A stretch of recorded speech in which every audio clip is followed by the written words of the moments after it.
Here's how this works. Water, salt, and pepper, those are freebies. Your pantry, it better have flour, oil, vinegar, mustard, and garlic.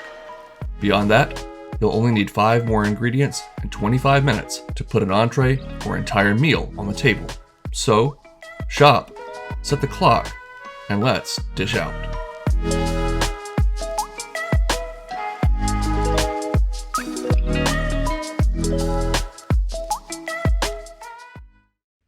Our 5 ingredients for this video will be some whole milk, some quick cooking grits, some blackening or Cajun seasoning, some Parmigiano-Reggiano cheese, and, of course, some tilapia.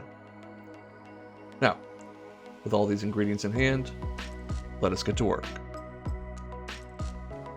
First thing is we're going to grate up a bunch of Parmigiano-Reggiano. All the exact ingredients and amounts will be down below in the description, but definitely you're going to get your wrist a workout here. Don't use the pre-grated stuff, it's low quality. Anyways, set that aside, and now we'll grab some flour from our pantry, about a half a cup, and add as much or as little blackening seasoning as you like. This is the major seasoning in this dish, so I went pretty heavily with it.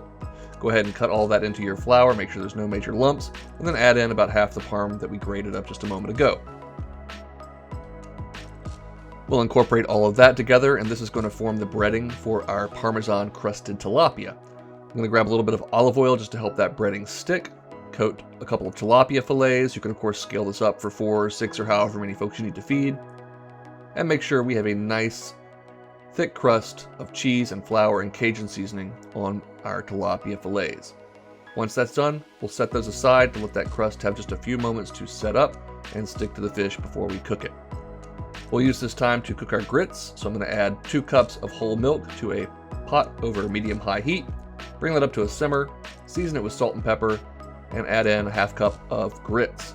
You want to whisk this very frequently while those grits go in, and then after about 5 minutes they should be nice and thick. We'll add in our remaining Parmesan cheese, check for seasoning, give all that a stir to combine. If they're a little bit too thick for you, you can always add a splash of water or milk to get that final consistency that you want. Set this aside with a lid, they'll keep warm for quite some time, and we can turn our attention to cooking our tilapia. We'll add a few tablespoons of olive oil to a skillet over medium-high heat. I'm doing 1 at a time, but if you have a nice large burner, you can probably get away with doing 2. Give it 3 to 4 minutes on the first side until you've got a nice golden brown crust, then summon up all your courage in the world, make sure there's plenty of oil in the pan, and give it a flip. Come on, dude, you can do it. Yeah, there we go. As you can see, that cheese melts nicely with that hot oil and forms a beautiful crust on the outside of our tilapia. A couple minutes on that second side, and that is all done. Cook your remaining fillets, and we can plate this up. We'll put down a generous portion of our cheesy Parmesan grits. You could add heavy cream or butter if you really wanted to make these extra rich, but honestly, they are just delightful all on their own.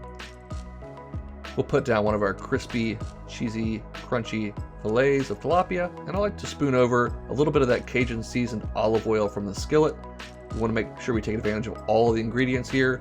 Sprinkle over a little extra Cajun seasoning if you like that extra heat, and a final sprinkling of Parmigiano-Reggiano. I am really trying hard not to put any green onions or green herbs on this, and you know what? I'm proud of myself. I succeeded. Looks pretty daggone good just like that. Let's see how it tastes. Those grits are super creamy. They have a really nice tangy punch from that Parmesan cheese. A little spice from that Cajun seasoning. Man, so creamy. You gotta give these a try. That fish is still succulent and moist on the inside, but has a nice, crispy, cheesy, crunchy crust on the outside.